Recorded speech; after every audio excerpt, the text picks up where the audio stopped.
there was a debate not too long ago, but a little bit ago, on GMO between a 14-year-old girl, Rachel Parent, and the Shark Tank host, Kevin O'Leary. And they're talking about GMO. Should we use it? Should they have to label? Should they stop doing experimentation? Should we stop being guinea pigs? Stuff like that. It wasn't very long, maybe, 10, 15 minutes. It was on a Canadian, talk show type thing. Anyway, it starts off, Kevin O'Leary, he says,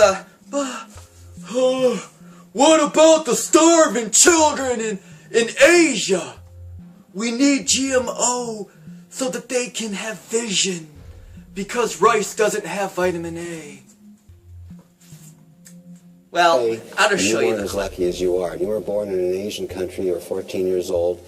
Your only food was rice that had no vitamin A in it. You're going blind and then you died. 550,000 people your age die that way every year. And a company like Monsanto could come along and offer you a genetically modified rice that includes vitamin A that could save your eyesight and your life. How do you feel about that, Rachel? Actually, funny you mention this. Golden rice was scrapped because it didn't work. And in order for the average 11-year-old boy to get enough vitamin A from rice, he'd have to eat 27 bowls of rice per day. And another thing is, the reason there's blindness isn't because there's a lack of vitamin A in the rice. It's because their diets are simply rice. Well, that's the problem. You're saying even if he has to eat 30 bowls of rice, there's no vitamin A in what he's eating now. It's not scrapped. It's still being tested. And the bottom line is there'll be other ways to modify food to save people like that. Should we not be trying? She owns him on this. This food that you're talking about doesn't actually exist. Their golden rice didn't work. It got scrapped because it doesn't actually supply with higher yields. It doesn't actually give them this vitamin A you're talking about. So what product is it exactly that you're talking about is GMO that's actually helping somebody? It's like this fictitious thing they could come up with. It's like his argument is, well, so if we could create this food, man, and we can give it to starving children, would you be opposed?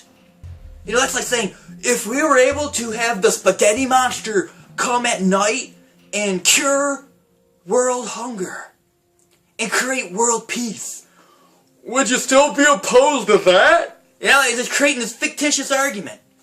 Anyway, let's look at the next clip. You against that too? Should we be messing with Mother Nature? Well, what do you say to a child your age that's going to die? What do you say?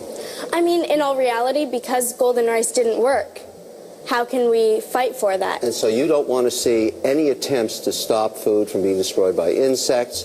I mean, what I'm trying to focus you on is there no merits to this at all from your point of view? My point of view is just that it should be, first of all, tested a lot more. I mean, it's only tested by the very companies that stand to gain by their approval. So I really think that we should have independent studies and then mandatory GMO labeling. That's my thing. That way we can, as consumers, have informed decisions. All right, so he's getting beat up in this debate by this 14-year-old, and he's like, "So are you against everything good then?" And she's like, "Man, I just want to see some labeling. I mean, that's like the big thing. How come we can't at least get the stuff labeled and get it best tested better? Because there's no testing." He's gonna come back with this stupid remark about, well, since I'm losing on the whole labeling thing, since it's a ridiculous argument to say that we shouldn't have to label for some reason, we're the only people that can get away with that, I'm going to change gears on you now. Here, come check out this clip of what I'm going to say next. Labeling, that's one thing, but are you against modifying food at all? Which one? I know this sounds radical, but yes, I am against genetically modifying our food. Rachel, I have a problem with that. That may be causing, or basically giving a death sentence to millions of people around the world that are not as fortunate as you are. You know that GMOs actually don't have higher yields either. By opposing GMO, you're signing that death certificate and giving a death sentence to all these poor Asian children. That's it. That's what he's got left. And again, she's already defeated that argument. There is no evidence whatsoever that GMO crops are actually helping with this.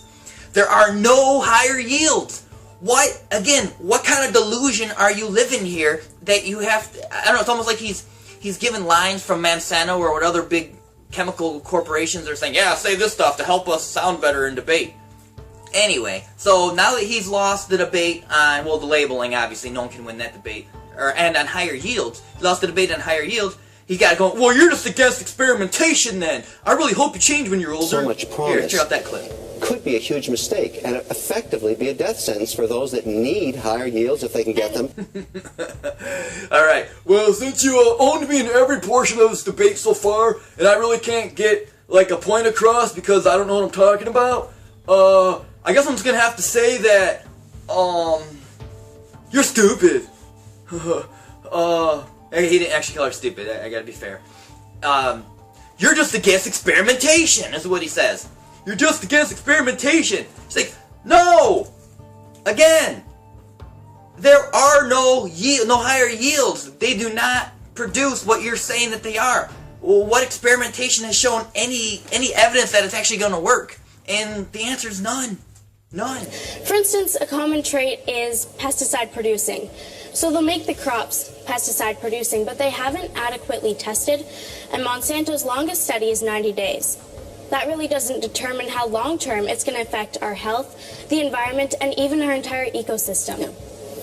You know, saying Monsanto's testing in 90 days is a little mislabeling it because ones you're involved in do much more testing. So a product comes to market, many people test it, including the government. So Monsanto knows that about food. Actually, can I just, in Health Canada nor the FDA do any independent studies, and they rely only on the very studies provided by the companies that stand to gain by their approval, like Monsanto. All right, here he's getting... pretty much just got caught in lying about experimentation. Yeah, man, there's a lot of experimentation other companies are putting in, and the government, and all these different third-party people, and Monsanto knows that they're going to be doing all this testing. And it just catches them right. Actually, no, that's not true, Mr. Leary. The only people that are actually doing the testing are those that do stand to benefit from the testing to say that everything is good. So therefore, no actual testing that matters is actually being done. Until he says this. Now, this we one need is a the last long-term study to determine if it's safe for not only our ecosystem, but our health as well. Yeah. But Rachel, we're in a long-term study. You're eating genetically modified food, whether you like it or not. We're the lab rats. Well, are you kidding me?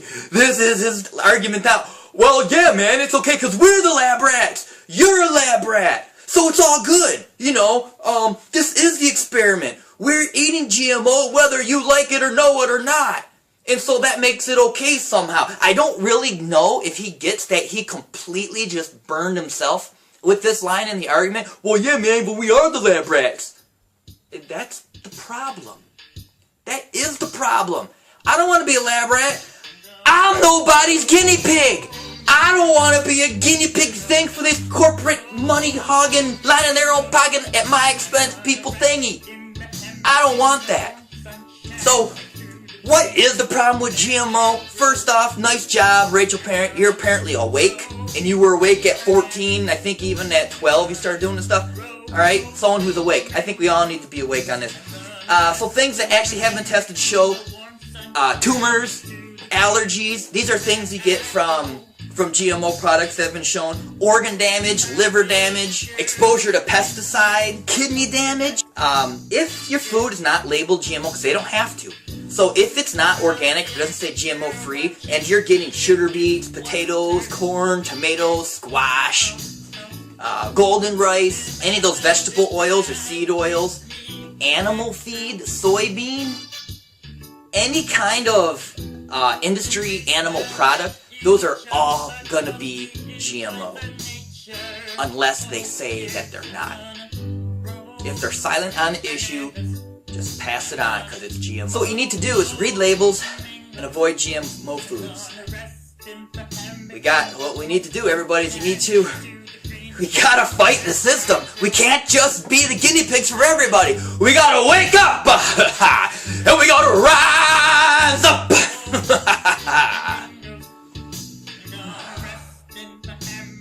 There's something wrong with this world.